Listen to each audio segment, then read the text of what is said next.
Bonsoir à tous et bienvenue sur D8 pour un nouveau voyage au bout de la nuit, une nouvelle soirée littéraire. Alors ce soir, je vais poursuivre la lecture de La Petite Fadette de George Sand. George Sand que j'adore, qui est une grande figure de la littérature classique française et aussi une grande féministe qui est engagée dans plein de débats politiques.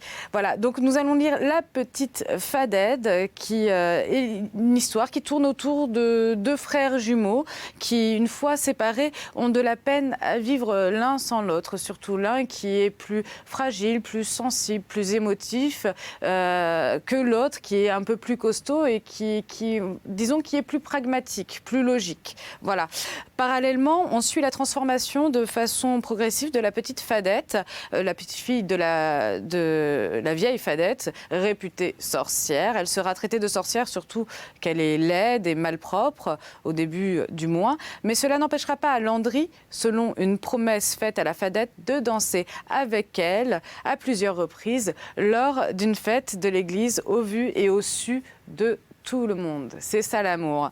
Une histoire d'amour va naître entre les deux, une histoire d'amour qui va résister à tous les mauvais vents amicaux et familiaux, ces mauvais vents qui sont propices à la chute de cette société. Nous allons donc continuer la lecture. N'hésitez pas à réagir sur les réseaux sociaux, #VBN, ainsi que sur notre page Facebook Voyage au bout de la nuit. Nous allons continuer la lecture. Nous en étions donc au chapitre 8.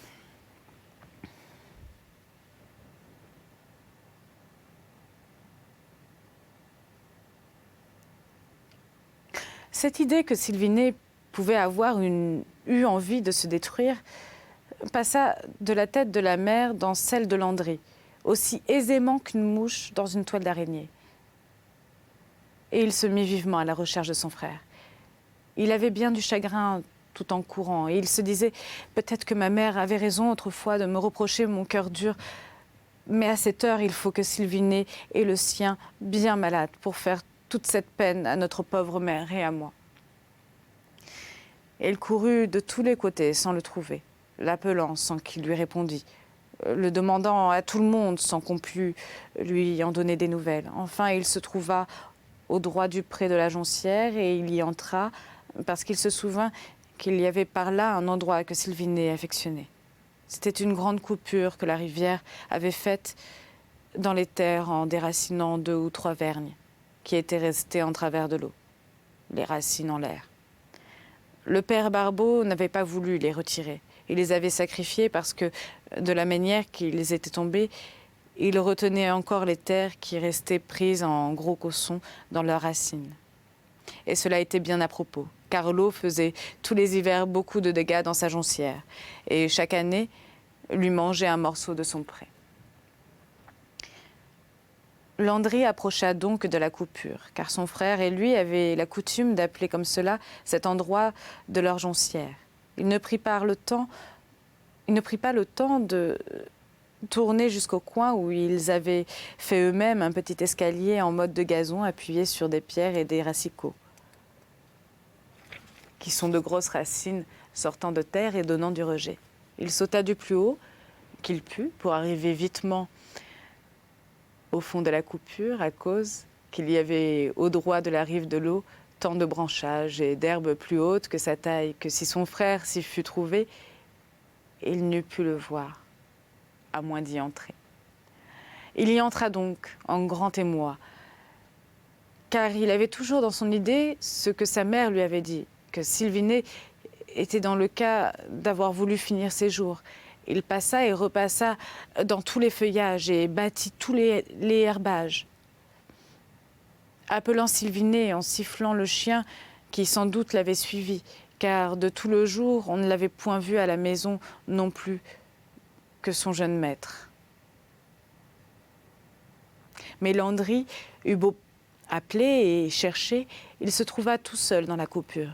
Comme c'était un garçon qui faisait toujours bien les choses et s'avisait de tout ce qui est à propos, il examina toutes les rives pour voir s'il n'y trouvait pas quelques marques de pieds ou quelques petits éboulements de terre qui n'eût point coutume d'y être.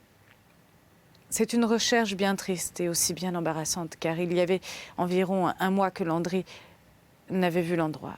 Et il avait beau le reconnaître, comme on connaît sa main, il ne se pouvait faire qu'il n'y eût toujours quelques petits changements.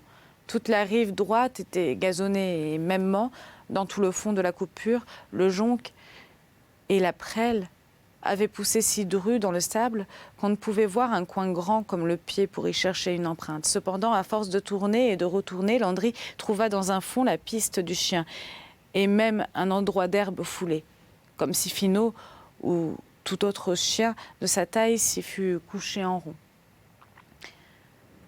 Cela lui donna bien à penser et il alla encore examiner la berge de l'eau.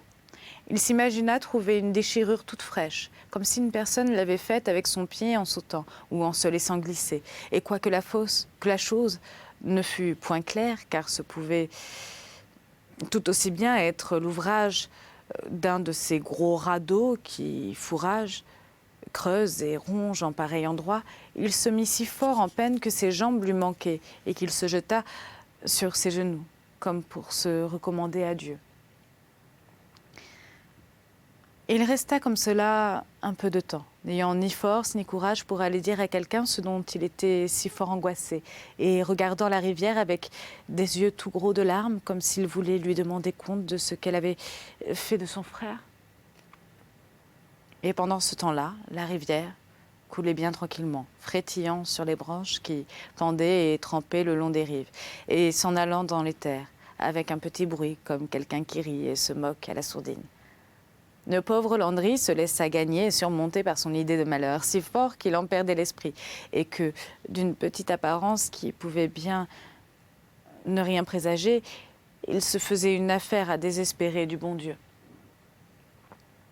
Cette méchante rivière, qui ne dit mot, pensait-il, et qui me laisserait bien pleurer 1 an sans me rendre mon frère, est justement là, au plus creux. Et il y est tombé tant de causes d'arbres, depuis le temps qu'elle ruine le pré, et que, si on y entrait, on ne pourrait jamais s'en retirer. Mon Dieu, faut-il que mon pauvre Besson soit peut-être là, tout au fond de l'eau, couché à 2 pas de moi, sans que je puisse le voir, ni le retrouver dans les branches et dans les roseaux, quand même j'essaierai d'y descendre. Là-dessus, il se mit à pleurer son frère et à lui faire des reproches, et jamais de sa vie il n'avait eu un pareil chagrin. Enfin, l'idée lui vint d'aller consulter une femme veuve, qu'on appelait la mère Fadet, et qui demeurait tout au bout de la Joncière à Zibus, du chemin qui descend au gué. Cette femme qui n'avait ni terre, ni avoir autre que son petit jardin et sa petite maison, ne cherchait pourtant point son pain, à cause de beaucoup de connaissances qu'elle avait sur les maux et dommages du monde, et de tous côtés on venait la consulter. Elle pensait du secret. C'est comme qui dirait qu'au moyen du secret, elle guérissait les blessures, foulures et autres estropisons. Elle s'en faisait bien un peu à croire, car elle vous ôtait des maladies que vous n'aviez jamais eues, telles que le décrochement de l'estomac ou la chute de la toile du ventre. Et pour ma part, je n'ai jamais ajouté foi entière à tous ces accidents-là. Non plus que je n'accorde grande croyance à ce qu'on disait d'elle, qu'elle pouvait faire passer le lait d'une bonne vache dans le corps d'une mauvaise, tant vieille et mal nourrie fut-elle. Mais pour ce qui est des bons remèdes qu'elle connaissait et qu'elle appliquait au refroidissement du corps, que nous appelons sanglassure, pour les emplâtres souverains qu'elle mettait sur les coupures et brûlures, pour les boissons qu'elle composait à l'encontre de la fièvre, il n'est point douteux qu'elle gagnait bien son argent et qu'elle a guéri nombre de malades que les médecins auraient fait mourir si l'on avait essayé de leur remède. Du moins, elle le disait. Et ce qu'elle avait sauvé aimait mieux la croire que de s'y risquer. Comme dans la campagne, on n'est jamais savant sans être quelque peu sorcier. Beaucoup pensaient que la mère Fadet en avait encore plus long qu'elle ne voulait le dire, et on lui attribuait de pouvoir faire retrouver les choses perdues, mêmement les personnes, enfin de ce qu'elle avait beaucoup d'esprit et de raisonnement pour vous aider à sortir de peine dans beaucoup de choses possibles. On inférait qu'elle pouvait en faire d'autres, qu'ils ne le sont pas. Comme les enfants écoutent volontiers toutes sortes d'histoires, Landry avait ouï dire à la Priche, où le monde est notoirement crédule et plus simple qu'à la cause. Que la mère Fadée, au moyen d'une certaine graine qu'elle jetait sur l'eau, en disant des paroles, pouvait faire retrouver le corps d'une personne noyée. La graine surnageait et coulait le long de l'eau, et là où on la voyait s'arrêter, on était sûr de retrouver le pauvre corps. Il y en a beaucoup qui pensent que le pain béni a la même vertu, et il n'est guère de moulin où on en conserve toujours à cet effet. Mais Landry n'en avait point. La mère Fadée demeurait tout à côté de la Joncière, et le chagrin ne donne pas beaucoup de raisonnement. Le voilà donc de courir jusqu'à la demeurance de la mère Fadée et de lui conter sa peine en la priant de venir jusqu'à la coupure avec lui pour essayer par son secret de lui faire retrouver son frère vivant ou mort. Mais la mère Fadée, qui n'aimait point à se voir outrepasser de sa réputation et qui n'exposait pas volontiers son talent pour rien, se gaussa de lui et le renvoya même assez durement, parce qu'elle n'était pas contente que, dans le temps où on eût employé la sagette à sa place, pour les femmes en mal d'enfant au logis de la Bessonnière. Landry, qui était un peu fier de son naturel, se serait peut-être plaint ou fâché dans un autre moment, mais il était si accablé qu'il ne dit mot et s'en retourna du côté de la coupure, décidément à se mettre à l'eau, bien qu'il ne sût encore plonger ni nager. Mais comme il marchait la tête basse et les yeux fichés en terre, il sentit quelqu'un qui lui tapait l'épaule. Et se retournant, il vit la fille de la mère Fadette, qu'on appelait dans le pays la petite Fadette. Autant pour ce que c'était son nom de famille que pour ce qu'on voulait qu'elle fût un peu sorcière aussi. Vous savez tous que le Fadet, ou le Farfadet, qu'en d'autres endroits on appelle aussi le Follet, est un lutin fort gentil, mais un peu malicieux. On appelle aussi Fade les fées auxquelles, du côté de chez nous, on ne croit plus guère. Mais que cela voulût dire une petite fée, ou la femelle du lutin, chacun en la voyant s'imaginait voir le follet. Tant elle était petite, maigre, ébouriffée et hardie. C'était un enfant très causeur et très moqueur, vif comme un papillon, curieux comme un rouge-gorge et noir comme un grelet. Et quand je mets la petite Fadette en comparaison avec un grelet, c'est vous dire qu'elle n'était pas belle, car ce pauvre petit cri-cri des champs est encore plus laid que celui des cheminées.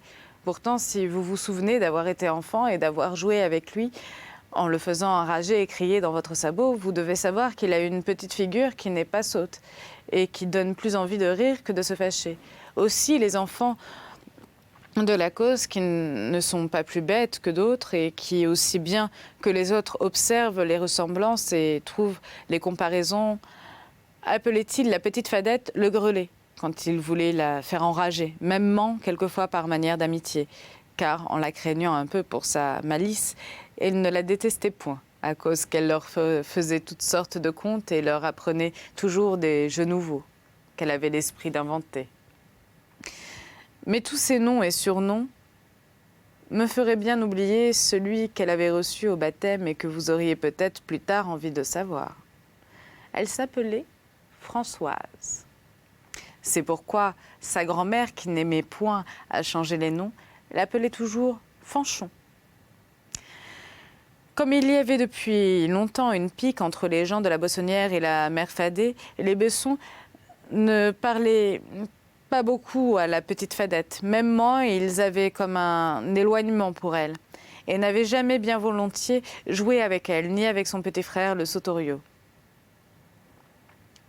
qui était encore plus sec et plus malin qu'elle, et qui était toujours pendu à son côté, se fâchant quand elle courait sans l'attendre, essayant de lui jeter des pierres quand elle se moquait de lui, enrageant plus qu'il n'était gros, et la faisant enrager plus qu'elle ne voulait, car elle était d'humeur gaie et portait à rire de tout. Mais il y avait une telle idée sur le compte de la mère Fadée que certains, et notamment ceux du père Barbeau, s'imaginaient que le grelet et le Sotorio, ou si vous l'aimez mieux, le grillon et la sauterelle, leur porteraient malheur s'ils faisaient amitié avec eux. Ça n'empêchait point ces deux enfants de leur parler, car ils n'étaient point honteux. Et la petite Fadette ne manquait d'accoster les Bessons de la Bessonnière par toutes sortes de drôleries et de sornettes, du plus loin qu'elle le voyait venir de son côté. Chapitre 9. Ah donc, le pauvre Landry, en se retournant un peu ennuyé du coup qu'il venait de recevoir à l'épaule, fit la petite Fadette. Ah donc, le pauvre Landry, en se retournant, un peu ennuyé du coup qu'il venait de recevoir à l'épaule, vit la petite Fadette et pas loin derrière elle, Jeannet, le sauteriot, qui la suivait en clopant, vu qu'il était ébiganché et mal jambé de naissance. Clopant, ça ne veut pas dire ce que cigarette, visiblement. D'abord, Landry voulut ne pas faire attention et continuer son chemin, car il n'était point en humeur de rire. Mais la Fadette lui dit, en récidivant sur son autre épaule, « Au loup, le vilain Besson, moitié de gars qui a perdu son autre moitié. » Là-dessus, Landry, qui n'était pas plus en train d'être insulté que d'être taquiné, se retourna d'air chef et allongea à la petite Fadette un coup de poing qu'elle eût bien senti si elle ne lui esquivait. Car le Besson allait sur ses 15 ans et il n'était pas manchot. Et elle, qui allait sur ses 14, est si menue et si petite qu'elle ne lui en eût pas donné 12. Et qu'à la voir, on eût cru qu'elle allait se casser, pour peu qu'on y touchât. Mais elle était trop avisée et trop alerte pour attendre les coups. Et ce qu'elle perdait en force dans les jeux de main, elle le gagnait en vitesse et en traîtrise. Elle sauta de côté, si à point que pour bien peu, Landry aurait été donné du poing et du nez dans un gros arbre qui se trouvait entre eux. « Méchant grelet !» lui dit alors le pauvre Besson, tout en colère. « Il faut que tu n'aies pas de cœur pour venir agacer un quelqu'un qui est dans la peine comme j'y suis. Il y a longtemps que tu veux m'émalicer en m'appelant moitié de garçon. J'ai bien envie aujourd'hui de vous casser en 4, toi et ton vilain sauteriot, pour voir si à vous deux, vous ferez le quart de quelque chose de bon. » « Oui, da, le beau Besson de la Bessonnière, seigneur de la Joncière, au bord de la rivière, » répondit la petite Fadette en ricanant toujours. « Vous êtes bien sot de vous mettre mal avec moi qui venais vous donner des nouvelles de votre Besson et vous dire où vous le retrouverez. »« Ça, c'est différent, » reprit Landry en s'apaisant bien vite. « Si tu le sais, Fadette, dis-le-moi et j'en serai content. » « Il n'y a pas plus de Fadette que de Grelet pour avoir envie de vous contenter à cette heure, » répliqua encore la petite fille. « Vous m'avez dit des sottises et vous m'auriez frappé si vous n'étiez pas si lourd et si potu. Cherchez-le, donc tout seul, votre imbriaque de Besson, puisque vous êtes si savant pour le retrouver. »« Je suis bien sot de t'écouter, méchante fille, » dit alors Landry en lui tournant le dos et en se remettant à marcher. « Tu ne sais pas plus que moi où est mon frère et tu n'es pas plus savante là-dessus que ta grand-mère, qui est une vieille menteuse et une pas grand-chose. » Mais la petite Fadette, tirant par une patte son sauteriot qui avait réussi à la rattraper et à se prendre à son mauvais jupon, tout sandrou, se mit à suivre Landry, toujours ricanant et toujours lui disant que sans elle, il ne retrouverait jamais son Besson. C'est bien que Landry, ne pouvant se débarrasser d'elle et s'imaginant que par quelque sorcellerie, sa grand-mère ou peut-être elle-même par quelque accointance avec le follet de la rivière l'empêcherait de retrouver Sylvinet, prit son parti de tirer en su de la Joncière et de s'en revenir à la maison. La petite Fadette le suivit jusqu'au sautoir du pré. Et là, quand il l'eut descendu, elle se percha comme une pie sur la barre et lui cria « Adieu donc, le beau Besson sans cœur, qui laisse son frère derrière lui. Tu auras beau l'attendre pour souper, tu ne le verras pas aujourd'hui ni demain non plus. Car là où il ne bouge non plus qu'une pauvre pierre. Et voilà l'orage qui vient. Et il y aura des arbres dans la rivière encore cette nuit. Et la rivière emportera Sylvinet si loin, que jamais plus tu ne le retrouveras. » Toutes ces mauvaises paroles que Landry écoutait quasi malgré lui firent passer la sueur froide par tout le corps. Il n'y croyait pas absolument. Mais enfin, la famille Fadet était réputée avoir tel entendement avec le diable qu'on ne pouvait pas être bien assuré qu'il n'en fût rien. « Allons, Fanchon, » dit Landry en s'arrêtant. « Veux-tu, oui ou non, me laisser tranquille ou me dire si de vrai tu sais quelque chose de mon frère ? Et qu'est-ce que tu me donneras si, avant que la pluie ait commencé de tomber, je te le fais retrouver ? dit la Fadette en se dressant debout sur la barre du sautoir et en remuant les bras comme si elle voulait s'envoler. Landry ne savait pas ce qu'il pouvait lui promettre et il commençait à croire qu'elle pouvait l'affiner pour lui tirer quelque argent. Mais le vent qui soufflait dans les arbres et le tonnerre qui commençait à gronder lui mettaient dans le sang comme une fièvre de peur. Ce n'est pas qu'il craignit l'orage, mais de fait cet orage-là était venu tout d'un coup et d'une manière qui ne lui paraissait pas naturelle, possible, et que dans son tourment, Landry ne l'eût pas vu monter derrière les arbres de la rivière, d'autant plus que, se tenant depuis 2 heures dans le fond du Val, il n'avait pu voir le ciel que dans le moment où il avait gagné le haut. Mais en fait, il ne s'était avisé de l'orage qu'au moment où la petite Fadette le lui avait annoncé, et tout aussitôt son jupon s'était enflé. Ses vilains cheveux noirs sortant de sa coiffe, qu'elle avait toujours mal attachée, et qu'un temps, sur une oreille, s'était dressé comme des crins. Le Sotorio avait eu sa casquette emportée par un grand coup de vent, et c'était à grand-peine que Landry avait pu empêcher son chapeau de s'envoler aussi. Et puis le ciel, en 2 minutes, était devenu tout noir, et la Fadette, debout sur la barre, lui paraissait 2 fois plus grande qu'à l'ordinaire. Enfin, Landry avait peur, il faut bien le confesser. Fanchon, lui dit-il, je me rends à toi si tu me rends mon frère. Tu l'as peut-être vu, tu sais peut-être bien où il est, sois bonne fille. Je ne sais pas quel amusement tu peux trouver dans ma peine. Montre-moi ton bon cœur et je croirai que tu vaux mieux que ton air et tes paroles. Et pourtant serais-je bonne fille pour toi, reprit-elle, quand tu me traites de méchante sans que je t'ai jamais fait de mal.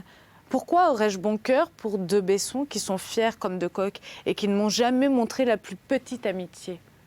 Allons, Fadette, reprit Landry, tu veux que je te promette quelque chose? Dis-moi vite de quoi tu as envie, et je te le donnerai. Veux-tu mon couteau neuf? Fais-le voir, dit la Fadette en sautant comme une grenouille à côté de lui. Et quand elle eut vu le couteau qui n'était pas vilain et que le parrain de Landry avait payé 10 sous à la dernière foire, elle en fut tentée un moment. Mais bientôt, trouvant que c'était trop peu, elle lui demanda s'il lui donnerait bien plutôt sa petite poule blanche, qui n'était pas plus grosse qu'un pigeon et qui avait des plumes jusqu'au bout des doigts. « Je ne peux pas te promettre ma poule blanche parce qu'elle est à ma mère, répondit Landry. Mais je te promets de la demander pour toi et je répondrai que ma mère ne la refusera pas parce qu'elle sera si contente de revoir Sylvinet que rien ne lui coûtera pour te récompenser. Oui, da, reprit la petite Fadette. Et si j'avais envie de votre chebril, à nez noir, la mère Barbeau me le donnerait-elle aussi? Mon Dieu, que tu es donc longue à te décider, Fanchon. Tiens, il n'y a qu'un mot qui serve. Si mon frère est dans le danger et que tu me conduises tout de suite auprès de lui, il n'y a pas à notre logis de poules, ni de poulettes, de chèvres, ni de chevrillons que mon père et ma mère, j'en suis très certain, ne voulussent te donner en remerciement. Eh bien, nous verrons ça, Landry, dit la petite Fadette, en tendant sa petite main sèche au besson, pour qu'il y mît la sienne en signe d'accord. Ce qu'il ne fit pas sans trembler un peu, car dans ce moment-là, elle avait des yeux si ardents qu'on eût dit le lutin en personne. Je ne te dirai pas à présent ce que je veux de toi. Je ne le sais peut-être pas encore. Mais souviens-toi bien de ce que tu me promets à cette heure. Et si tu y manques, je ferai savoir à tout le monde qu'il n'y a pas de fiance à avoir dans la parole du besson Landry. Je te dis adieu ici, et n'oublie point que je ne te réclamerai rien jusqu'au jour où je me serai décidée à t'aller trouver pour te requérir d'une chose qui sera à mon commandement et que tu feras sans retard ni regret. À la bonne heure, Fadette, c'est promis, c'est signé, dit Landry en lui tapant dans la main. Allons, dit-elle d'un air tout fier et tout content. Retourne de ce pas au bord de la rivière, descends là jusqu'à ce que tu entendes bêler, et où tu verras un agneau au bureau. Tu verras aussitôt ton frère. Si cela n'arrive pas comme je te le dis, je te tiens quitte de ta parole. Là-dessus, le grelais, prenant le Sotorio sous son bras sans faire attention que la chose ne lui plaisait guère et qu'il se démenait comme une anguille, sauta tout au milieu des buissons. Et Landry ne les vit et ne les entendit non plus que s'il l'avait rêvé. Il ne perdit point de temps à se demander si la petite Fadette s'était moquée de lui. Il courut d'une haleine jusqu'au bas de la gencière. Il la suivit jusqu'à la coupure. Et là, il allait passer outre sans y descendre parce qu'il avait assez questionné l'endroit pour être assuré que Sylvinet n'y était point. Mais comme il allait s'en éloigner, il entendit bêler un agneau. Voilà, c'est ainsi que se termine ma lecture de La Petite Fadette de George Sand. Caroline va poursuivre ma lecture. J'espère que vous allez passer un agréable moment et je vous souhaite une très bonne soirée, une très bonne matinée et bon courage pour le travail pour certains. À tout bientôt.